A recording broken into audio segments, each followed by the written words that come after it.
que outros possam viver.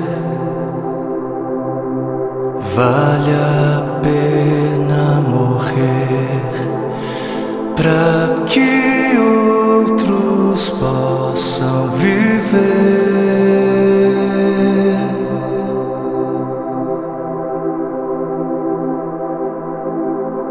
Para que outros possam sorrir.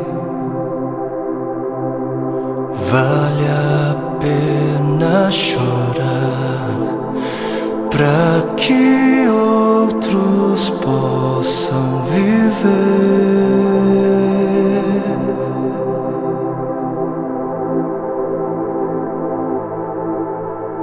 Portanto, visto que temos este ministério pela misericórdia que nos foi dada, não desanimamos.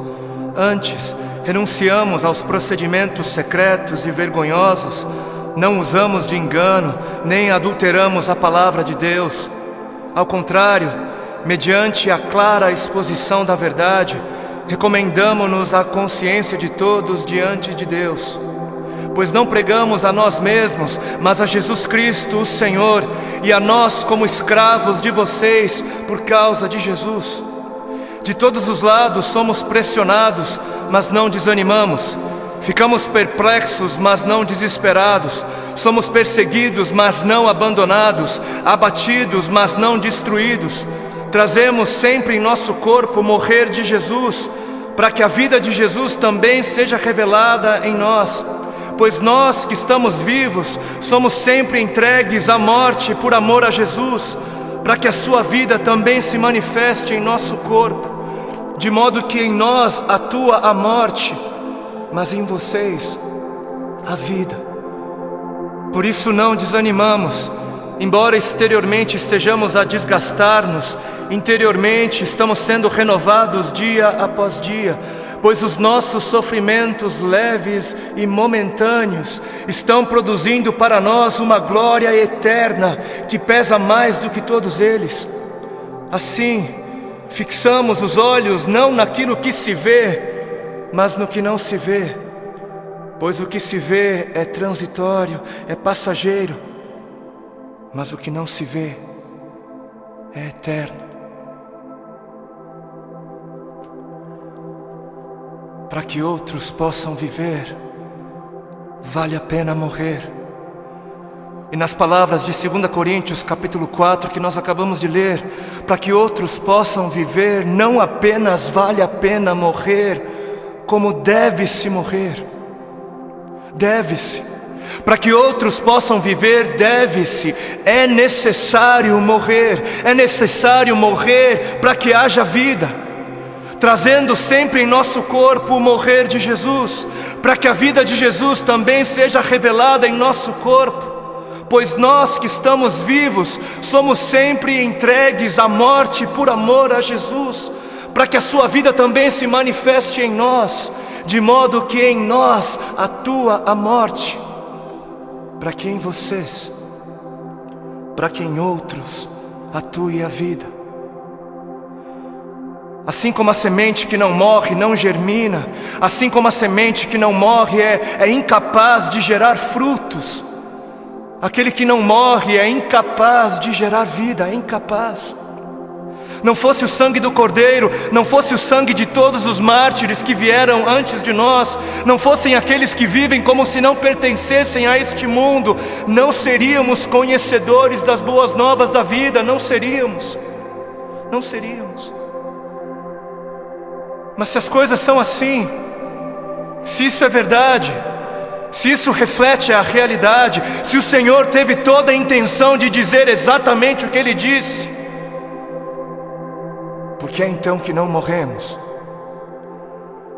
Por que é então que o mundo está cansado de ver uma igreja que deveria carregar a mensagem da morte, mas não carrega?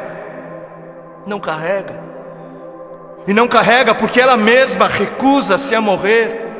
Se a ordem é essa, por que é então que não vemos mais vidas sendo geradas?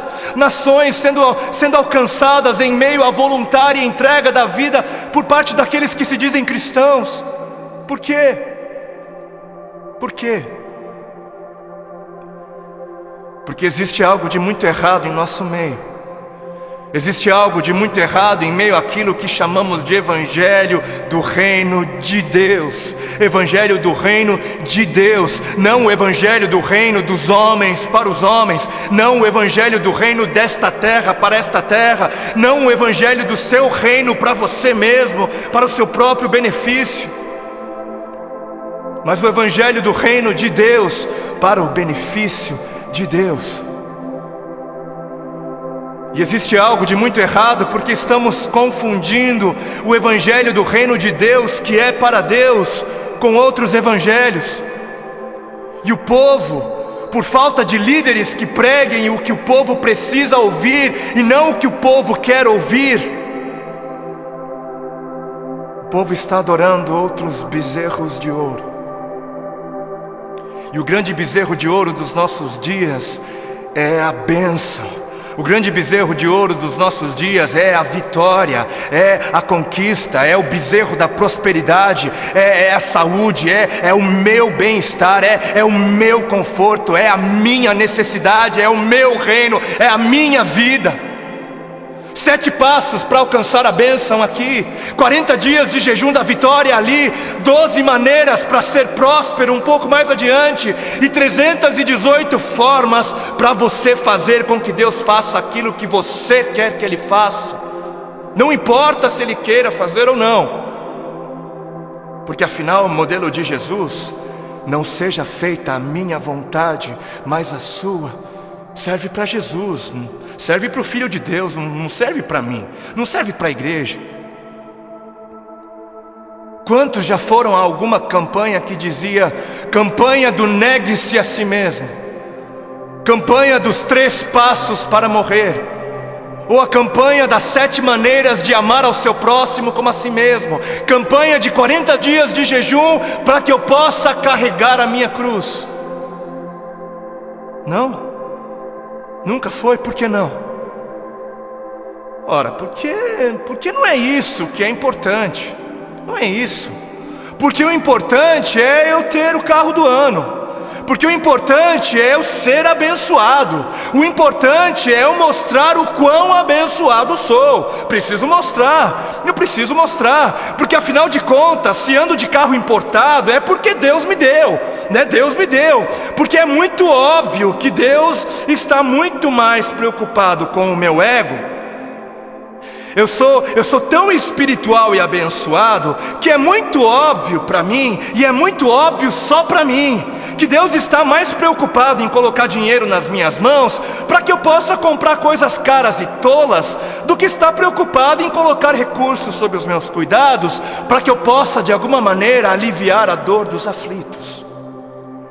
Porque Deus é tão bom para mim, Deus é tão sábio, Ele é tão misericordioso, que Ele prefere que eu compre para mim o meu 100º par de sapatos.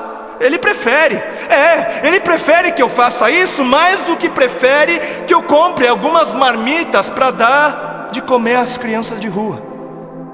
Porque o importante é eu encher o meu celeiro até onde der. O importante é o meu reino, é a minha justiça. Eu trabalhei, eu suei.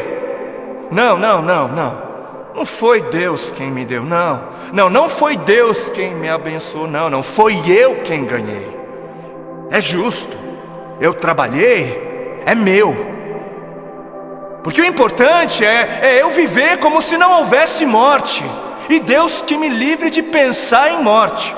Coisa negativa não é de Deus. O importante é eu viver como se não houvesse morte, para que quando a minha hora chegar, eu venha morrer como alguém que nunca quis viver. Porque está escrito na palavra de Deus em Marcos, no capítulo 8 e Mateus 16. Então Jesus começou a ensinar-lhes que era necessário que o Filho do Homem sofresse muitas coisas e fosse rejeitado pelos líderes religiosos, pelos chefes dos sacerdotes e pelos mestres da lei, fosse morto e 3 dias depois ressuscitasse. Ele falou claramente a esse respeito. Então Pedro, chamando-o à parte, começou a repreendê-lo. Vejam como desde o início a igreja se escandalizou com a mensagem da morte. Jesus, porém, voltou-se, olhou para os seus discípulos e repreendeu Pedro, dizendo: arreda, Satanás, você não pensa nas coisas de Deus, mas nas coisas dos homens. Você não está de olho no reino de Deus, mas está de olho no reino dos homens. Então ele chamou a multidão e os discípulos e disse: se alguém quer vir após mim, negue-se a si mesmo, tome a sua cruz e siga-me. Se quiser, se alguém quiser, porquanto quem quiser salvar a sua vida, perdê-la-á, mas quem perder a vida por minha causa, achá-la-á. Pois o que aproveitará o homem se ganhar o mundo inteiro e perder a sua alma? Ou o que dará o homem em troca da sua alma? Porque o Filho do Homem, o Filho de Deus, há de vir na glória de seu Pai, ele há de voltar com os seus anjos, e então retribuirá a cada um conforme as suas obras.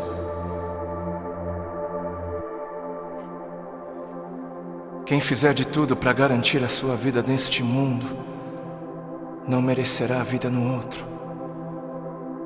E quem fizer de tudo para garantir a sua vida no outro mundo, perderá a sua vida neste.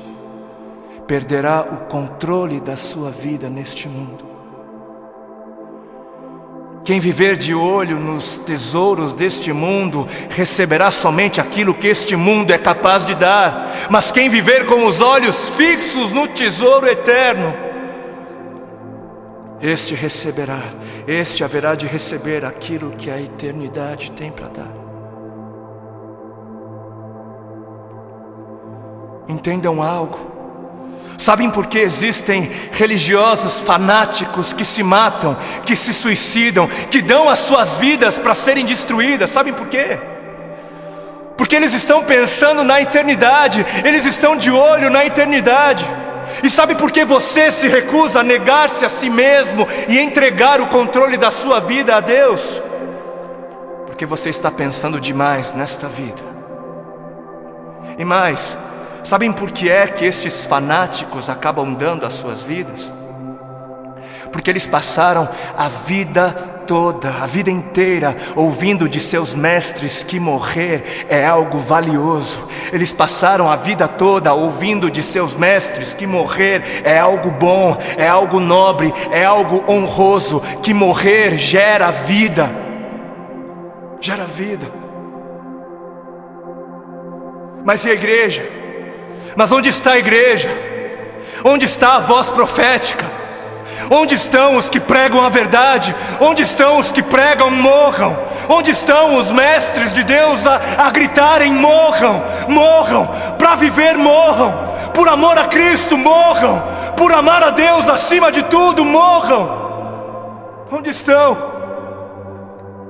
Por que os missionários moravianos se vendiam como escravos para poderem pregar aos escravos? Porque alguém lhes ensinou que esta vida não vale a pena ser vivida se não for vivida para Deus. Alguém lhes havia ensinado que para que outros pudessem viver, valia a pena morrer.